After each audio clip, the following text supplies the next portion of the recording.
Octobre 2010. Un procès peu banal s'ouvre ce jour-là devant la cour d'assises du Hainaut.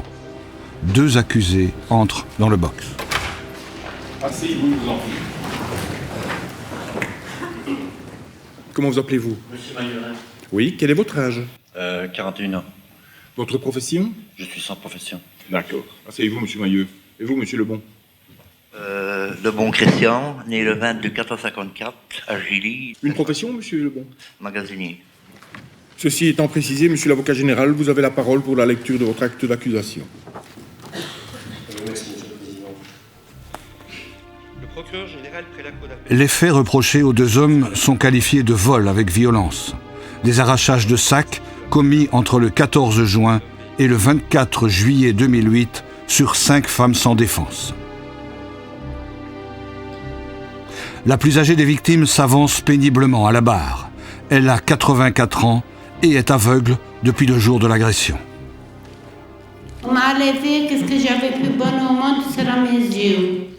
Mes yeux, je ne vois plus rien, et c'est bien 6 mois que je vis comme ça. Le drame se déroule au cimetière de Montigny-sur-Sambre. Ce jour-là, Madame Altomaré se dirige vers la pelouse où sont dispersées les cendres de son mari. Elle se recueille seule au milieu des tombes. Soudain, elle aperçoit un homme avec un seau, mais elle ne se méfie pas. Arrivé à sa hauteur, l'homme sort un bocal du seau et lui jette son contenu en pleine figure. Et j'ai tantôt arrivé le produit dans mes yeux. Et là où je n'ai plus vu rien, ça brûlait, ça... Et alors je me suis trouvée à terre comme j'étais morte, qui m'a laissé pas morte à terre. Tellement qu'il m'a donné des coups et des coups et des coups. Et puis quand je me suis... Vu que j'étais tout seule, j'ai essayé de m'asseoir. Et je me suis traînée et j'ai crié au secours, au secours, au secours. Et j'ai eu des gens qui arrivaient comme au secours. Monsieur D'Alessandro, voulez-vous demander à madame qu'est-ce qu'elle a ressenti physiquement quand elle a reçu le produit dans le visage? En brûlant, je ne voyais plus rien, et tout, en pleurant tellement que ça brûlait. Et voilà. Je ne saurais jamais avoir la vie que j'ai eue avant. Et maintenant, c'est 26 mois que je vis toujours dans ma crainte. Et j'ai toujours peur de ma maison, des fois, quand nous venons encore à m'attaquer. Et toujours, je vis ma vie, tristement. J'ai d'angoisse tous les jours, et je rêve la nuit, je rêve tout, des affaires. Le témoignage de Madame Altomaré ne laisse personne indifférent. Christian Lebon, lui, reste impassible. Il ne laisse échapper aucune émotion. Il prétend ne pas avoir participé aux faits et nie tout en bloc. Alain Mailleux, lui, se cache le visage. Il reconnaît les faits, mais il feint de ne pas en avoir mesuré la portée. Madame Altomaré, née en 1926, 82 ans lors des faits. Au moment des faits, quand j'ai agressé cette personne, sincèrement, c'est déjà pas bien de ma part d'agresser une personne, surtout une femme, mais je n'aurais jamais pensé. Elle est aveugle, hein, cette pauvre dame? Aveugle au sens physique du terme, elle ne voit plus, point. Actuellement, je sais pas ça. Et vous êtes, monsieur Lebon vous a accompagné? Monsieur Lebon est resté au véhicule dans la voiture, à Est l'entrée resté du cimetière. Dans le véhicule à l'entrée du cimetière. Et le sou, qu'est-ce que vous en avez fait après J'ai l'agression? tout laissé sur place. Monsieur l'avocat général, sauf erreur de ma part, dans son acte d'accusation, dit que vous avez dû frapper sur madame Altomaré. Jamais je n'ai levé ma main. Je crois que c'est peut-être à la chute ou quelque chose ainsi parce que c'est impossible. Ou alors quand je lui ai arraché le sac, mais jamais je n'ai levé ma main. En réalité, Madame Altomaré a résisté. Alain Mailleux lui a claqué la tête sur le béton pour l'obliger à lâcher son sac. Le médecin légiste qualifie les séquelles de l'agression de gravissimes. L'œil droit a d'emblée été considéré comme quasi perdu, avec une inflammation de l'œil complète.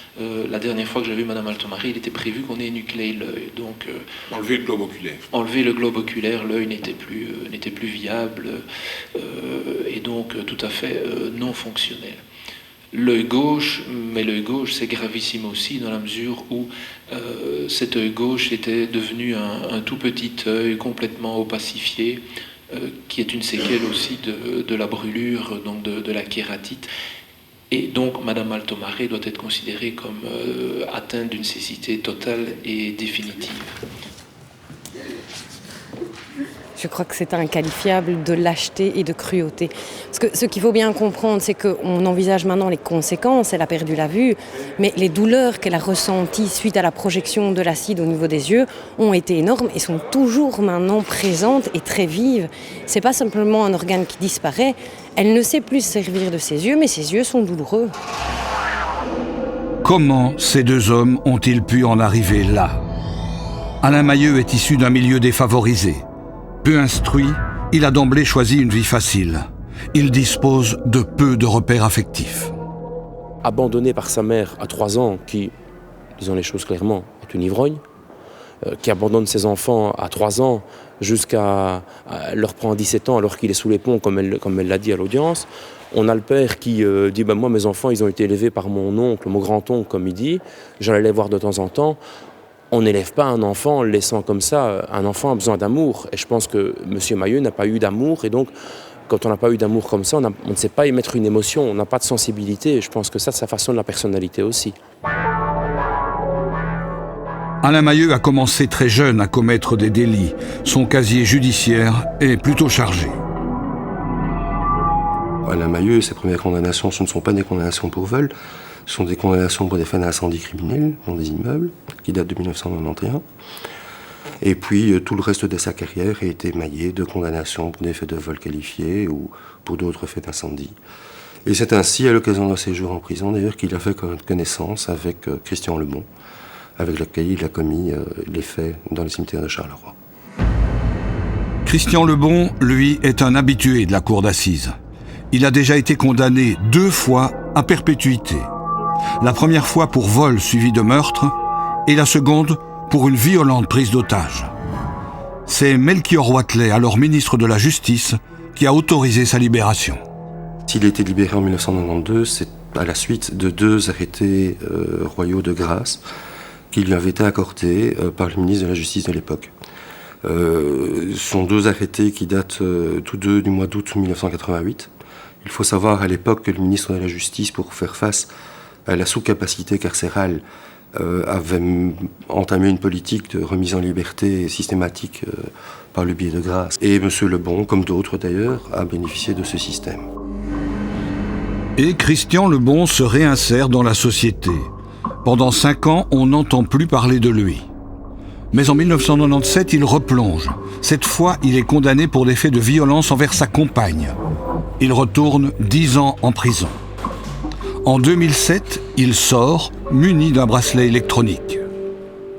Alors de 2007 jusqu'au début 2008, on n'a rien à dire en ce qui concerne son comportement. Il travaille régulièrement dans une entreprise sérieuse de la région de Charleroi en tant que manutentionnaire. Il convient d'ailleurs très bien. On sait qu'il a d'ailleurs réalisé un certain temps des économies sur l'argent qu'il gagnait de cette manière-là, et sur un travail tout à fait régulier. Ce qu'on ne sait pas, évidemment, c'est que très vite, il va reprendre contact avec d'anciens détenus, et notamment avec Alain Mahieu, qui était son compagnon de cellule, et avec lequel il va de nouveau, très rapidement, sombrer dans l'illégalité. C'est pour les verts.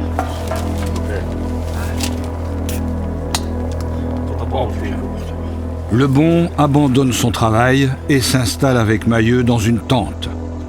Inactifs, ils passent leur journée à boire des bières. La mère d'Alain Mahieu les rejoint et durant cette période, elle entretient une liaison avec Christian Lebon. On était en tente, ainsi que ma maman qui était présente. C'était la boisson, plus comme manger des boîtes de choucroute et je sais pas de quoi, froid tous les jours. Et c'est vrai, nous étions portés sur la boisson. Vous expliquez qu'avec M. Lebon et votre maman, vous vivez jusqu'à j'étais soufflé, un bac, mais pas un bac classique, si je puis dire, non. C'est des bacs de 48 boîtes d'1 demi-litre. Comment en arrive-t-on à boire autant? Quand je dis autant, je pèse mes mots, je parle en quantité et en degré d'alcool. J'en sais rien du tout. 96 bières, si je compte bien, ça fait 24 litres de bière à 3 par jour. 8 litres, 32 shots. Je suis un grand consommateur en bière, monsieur Lebon est un grand consommateur et ma maman est une grande consommatrice. Même une très grande consommatrice. Vous savez, l'alcool n'excuse rien. Hein. Il explique beaucoup de choses, mais il n'excuse rien. C'est même, en général, aggravant. Regardez l'alcool au volant.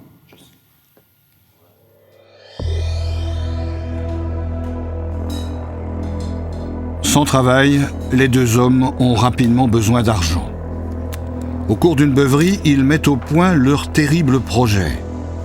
Madame Bayens, l'amie d'Alain Mahieu, sera témoin de la discussion. Elle en fera part à la police lors de son audition. Il faut de l'argent pour vivre, alors qu'est-ce qu'on va faire? Ce dont on a parlé depuis des mois. On va aller agresser des dames âgées dans des cimetières. Pourquoi? Parce que c'est des proies faciles. Pas moi qui le dis, Madame Bayens qui le dit. C'est ce qu'il disait. On va aller agresser des dames âgées dans les cimetières parce que c'est facile. Parce que dans les cimetières, ces dames, elles ne se méfient pas.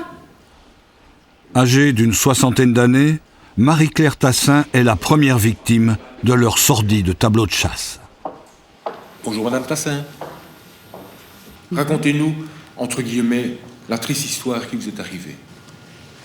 Voilà, c'était le samedi 14 juin. Je me rendais au cimetière parce que le lendemain, je partais en vacances. Et je voulais que tout soit impeccable sur la tombe de mon compagnon. Marie-Claire Tassin gare sa voiture devant le cimetière et s'engage à pied dans l'allée centrale. 300 mètres la séparent de la tombe de son compagnon. Deux hommes pénètrent à leur tour dans le cimetière. Mais elle ne se doute de rien. Elle garnit la tombe sans percevoir le danger.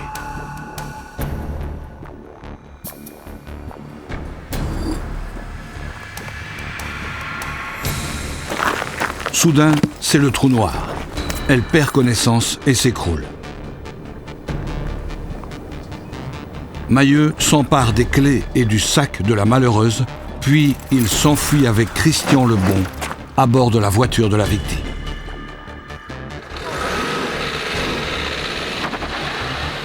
Madame Tassin a été très violemment frappée à l'aide d'un vase en marbre à l'arrière de la tête, tellement violemment qu'elle ne va même pas ressentir la douleur du choc qui lui est porté, mais elle présente 3 plaies et elle saigne abondamment de la tête lorsqu'elle retrouve conscience, entre guillemets.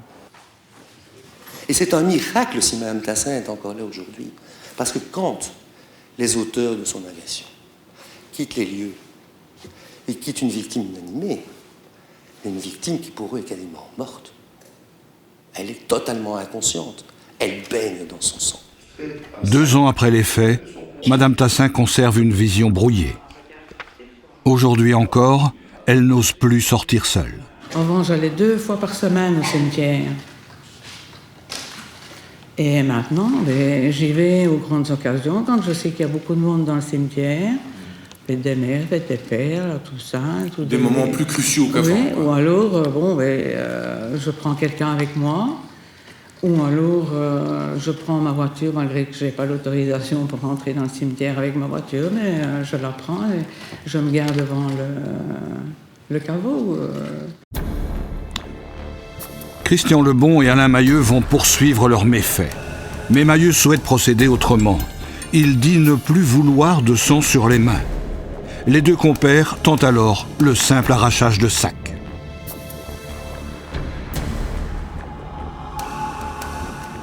Leur deuxième victime, Martine van der Waal, résiste.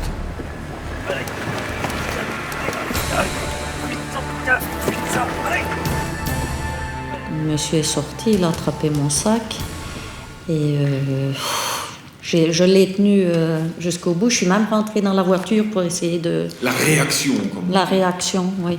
Et puis, comme l'autre dame a dit, mais il a crié « Démarre, démarre !» Et alors, j'ai tout lâché, je suis tombée parce que... Est-ce que vous reconnaissez M. Mailleux, aujourd'hui, comme ayant pu être la personne qui vous a agressé en son temps? Oui. Pour moi, c'est ce monsieur-là. M. Mailleux? Oui. Ses yeux, je les oublierai jamais. Avec cette méthode, Christian Lebon et Alain Mailleux encourent le risque d'être reconnus. Ils décident alors d'aveugler les victimes avec un jet d'acide. Le 19 juillet 2008, Marilyn Heymans fait les frais de cette nouvelle arme chimique. Après s'être recueillie au crématorium de Gilly, elle se dirige vers l'arrêt de bus. Mailleux et Lebon s'arrêtent à sa hauteur. Ça a tellement fait très très mal et tellement brûlé que même j'avais des difficultés à respirer parce que le produit que j'avais reçu redescendait et j'avais du mal à respirer. Avec les vapeurs. Et oui, et qu'à ce moment-là, je voyais plus rien du tout, absolument plus rien. Et j'ai entendu une portière de voiture qui s'est ouverte. J'avais un sac en bandoulière, comme ceci. Il a tiré sur mon sac, il a tellement tiré fort que la lanière de mon sac a cédé et que moi j'ai été arrachée ici. Marilyn Heymans est restée aveugle pendant 4 jours. Aujourd'hui, sa vision reste voilée et le soir, ses yeux piquent comme des lames de rasoir. Alain Mailleux, lui, semble surpris par les conséquences. Moi, lorsque j'ai employé ce produit, je ne savais pas que ça pouvait faire autant de dégâts. Vous avez déjà travaillé avec de l'acide quand même. J'en ai eu sur moi, et croyez-moi que je ne croyais vraiment pas que ça aurait fait autant de dégâts. J'en ai eu sur moi, je n'ai même pas eu de marque. Donc, automatiquement, je n'ai jamais pensé à autant de dégâts. Lebon et Mailleux s'enivrent de leurs exploits.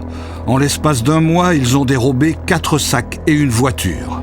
De quoi se payer quelques litres de bière de plus. Mais l'alcool vient rapidement à manquer. Il faut donc une nouvelle proie. Ce jour-là, Katia Bruni va faire ses courses. Et l'agression se répète. J'ai entendu un bruit de verre et j'ai été prise d'une grande brûlure au niveau du cou, de la joue, et ça chauffait jusqu'au bas du dos. Quelques secondes après ce bruit, un individu est sorti du côté passager, m'a interpellée en essayant de m'arracher mon sac. J'ai essayé de me défendre en cramponnant mon sac. J'ai essayé de crier, mais il n'y avait personne aux alentours. Quand la voiture a démarré, j'ai tiré sur mon sac que j'ai récupéré, et en tirant, je suis tombée sur le trottoir. M. Mailleux. Je ne peux pas demander des excuses parce que je crois que ce serait inexcusable. Moi, je n'excuserai pas. La seule chose que je peux dire, c'est que je regrette, quoi. Nous en prenons mal, M. Mailleux. Mailleux et Lebon s'apprêtaient à commettre une 6e agression lorsqu'ils ont été arrêtés. Ramenée au laboratoire, la voiture de Madame Tassin n'était plus qu'une poubelle. À l'intérieur, les policiers ont découvert un curieux dispositif. Un ensemble de boîtes de conserve enchâssées les unes dans les autres. Elles étaient remplies d'un mélange dévastateur composé d'acide sulfurique et chlorhydrique. Le tout prêt à l'emploi.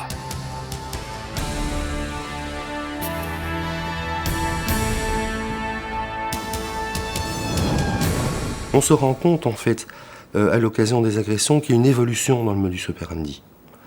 On se rend compte que la première agression qui se fait à l'acide, elle se fait, je dirais, sans véritable préparation. Et manifestement, Alain Mailleux a eu à cette occasion-là de l'acide qu'il a éclaboussé et il aurait été brûlé aux mains. Et puis progressivement, le système se perfectionne. On passe de l'acide chlorhydrique à l'acide sulfurique, et puis on trouve le système de mélanger ces deux acides pour avoir encore plus d'effet, plus d'impact. Et je pense que si nous pensons, parce qu'ils ne se sont jamais expliqués sur le choix de cette méthode, que si ce système de l'acide sulfurique a été utilisé, c'est tout simplement pour volontairement aveugler les victimes, pour que celles-ci ne puissent pas relever le numéro de plaque de véhicule avec lequel ils circulent, et pour pas non plus pouvoir donner un signalement des auteurs. Les faits qui vous ont reprochés, c'est-à-dire Madame Tassin, Madame Altomaré, Madame Van der Waal, Madame Heymans et Madame Bruni, vous les avez fait tout seuls? Jamais. Avec qui? Avec Monsieur Lebon. Tous? Tous. Tout semble désormais joué pour les deux acolytes. Pourtant, Christian Lebon continue à nier. Il va même jusqu'à ignorer la présence d'acide dans la voiture. Bien, admettons, comme vous le prétendez, que vous n'êtes mêlé en rien par les agressions que M. Mailleux reconnaît. Mais vous avez quand même dû le voir faire ses préparations. Je n'ai rien vu. Mais c'était dans la voiture, M. Lebon. Ben écoutez, on m'a toujours dit, quand j'étais arrêté, il y avait un truc sur le siège, là, une boîte là sur le siège. Je sais pas, bon, vous, comme n'importe qui ici, à une voiture, il prend un passager, il ne regarde pas en dessous du siège pour voir si le passager a mis quelque chose, hein. Bon, je sais pas, moi je suis comme ça. Non, mais excusez-moi. Les acides dans une boîte de conserve ou dans un verre, ça fume, et ça pue, et ça pique aux yeux. C'est pas hermétique, hein? C'est pas des boîtes hermétiques, hein? Alors, j'ai rien senti, hein. C'est peut-être ça que je ne vois plus, hein. Ces propos ont suscité le dégoût sur le banc des parties civiles. Madame Altomaré est aveugle et Christian Lebon ose se poser en victime. Dans leur plaidoirie, les avocats n'ont pas hésité à pointer l'absence d'humanité des accusés. Ah, c'est vrai, Monsieur Mailleux, Monsieur Lebon, vous avez été loin. Vous lui avez presque retiré les yeux qui lui permettent de pleurer encore. Alors, permettez-moi de vous dire, Monsieur Lebon, que j'ai très mal entendu, que j'ai très mal supporté vos propos sur une interpellation du président quand il vous demande « Mais enfin, les produits, vous les avez quand même bien vus, ils étaient là, on les a tous vus. » Quand on retrouve la Renault Clio de Madame Tassin, et d'oser répondre « Écoutez, je les ai pas vus, mais effectivement, ils devaient être là parce que c'est sans doute les émanations qui m'ont fait perdre la vue. » Comment un homme digne de porter ce nom d'homme peut-il conduire sa vie jusque-là? Dans son réquisitoire, l'avocat général a rappelé la gravité des actes posés. Il ne s'agit pas seulement de vol avec violence, c'est de la torture. Jeter un verre d'acide sulfurique ou d'acide chlorhydrique au visage de quelqu'un à cause de l'intensité et de la longueur de ces douleurs que cela provoque, même si c'est un fait unique, c'est une torture corporelle. Pour autant que les auteurs sachent l'effet que ça faisait sur eux et que ce soit un acte intentionnel. Pour leur part, les avocats d'Alain Mailleux ont préféré ne pas discuter la culpabilité de leur client. Eh bien aujourd'hui, je suis pauvre en arguments. Je suis pauvre en arguments parce que je n'ai rien, je le dis en toute objectivité, je n'ai pas d'éléments qui permettent de contredire, donc de dire éventuellement le contraire de ce qu'ont dit mes confrères, de ce qu'a dit monsieur l'avocat général. Ils ont raison sur une grande partie, et même quasiment sur tout, en ce qui concerne la culpabilité de monsieur Mailleux. À l'inverse, les avocats de Christian Lebon ont répété qu'il n'y avait selon eux aucune preuve contre leur client, à l'exception d'un casier judiciaire bien chargé. Dans l'enquête, on a vraiment tout essayé pour pouvoir dire on a une preuve. On a une preuve sans le moindre doute à l'encontre de monsieur Lebon. On a fait des expertises, tous azimuts, dans tous les sens. On a analysé des chaussettes, des bocaux, des vêtements, des comparaisons ADN, de quoi faire pâlir d'envie qu'il grissonne. Mais malheureusement, ça a été un constat d'échec. Mais ce qui est sûr, ce qui est certain, ce qui ne fera pas le moindre doute, c'est que monsieur Lebon, effectivement, c'est pas une oie blanche. Alors, on peut se poser la question. Est-ce qu'il est capable de commettre semblable fait? Est-ce qu'il est capable? Peut-être. Peut-être. Moi, ce que je vous demande avec la plus grande des insistances, c'est de ne jamais confondre capable et coupable. Quel que soit le verdict que vous rendrez, monsieur Lebon, il ne sortira pas du box libre. Hein. Ça, il faut en être bien conscient. Il lui reste 15 ans. Il lui reste 15 ans de réclusion à purger avant d'envisager quoi que ce soit. Ça nous amène en 2025. Alors je ne sais pas où vous serez en 2025, je ne sais pas où je serai, si je continuerai ce beau métier qui est celui d'avocat. Je ne sais pas si on roulera tous dans des voitures électriques. Je ne sais pas si on aura enfin un gouvernement, je ne sais pas. On verra ce qui se passera en 2025. En revanche, et pour que les choses soient parfaitement claires, si demain vous rendez à l'encontre de M. Lebon un verdict de culpabilité, ben il mourra en prison. Pour de vrai, hein, pas pour rire. Pour de vrai. Le sort des accusés est désormais entre les mains du jury populaire. Devant les assises, ils risquent 30 ans de prison, 10 ans de plus que devant un tribunal correctionnel. Mais dans ce dossier-ci, les magistrats ont refusé cette alternative en raison des antécédents judiciaires. On aurait évidemment pu envisager de correctionnaliser cette affaire, mais pour pouvoir correctionnaliser, il faut déjà retenir des circonstances atténuantes. Par exemple, l'absence d'antécédents judiciaires. Ce n'était pas le cas ni dans le chef de M. Lebon, ni dans le chef de M. Mahieu, et je ne vois vraiment pas comment on pouvait imaginer de pouvoir correctionnaliser ce dossier et ce genre de fait. Fondamentalement, je crois que ce genre de fait doit être réprimé publiquement parce qu'il s'adresse aussi à monsieur ou madame tout le monde, toutes les personnes faibles qui peuvent être potentiellement exposées à ce genre de criminalité. Donc je crois que la cour d'assises garde un caractère d'exemple dans la sanction et à ce titre seulement déjà, la cour d'assises a un rôle entier à jouer. 3 heures à peine suffiront au jury pour délibérer. Le verdict est sans appel. Asseyez-vous, je vous en prie. L'audience est reprise. Arrêt de motivation sur la culpabilité. La cour d'assises de la province de Hainaut, Océan-Amont, a rendu l'arrêt suivant. À la première question, oui. À la deuxième question, oui. À la troisième question, oui. À la quatrième question, oui. À la cinquième question, oui. Coupable sur toute la ligne. Le jury a répondu oui aux 60 questions. Pas de cadeau non plus de la part de l'avocat général. Il a requis le maximum de la peine. Sont tous les deux des criminels endurcis, et encore plus évidemment Christian Lebon et M. Mahieu. Dans leur biographie, aucune circonstance atténuante.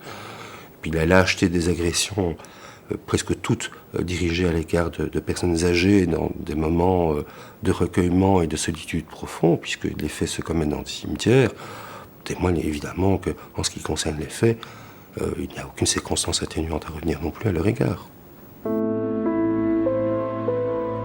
30 ans pour Christian Lebon. 30 ans pour Alain Mahieu. Les victimes, elles, sont soulagées d'avoir pu exprimer publiquement leur souffrance et satisfaites d'une peine qu'elles estiment exemplaire pour ce genre de fait.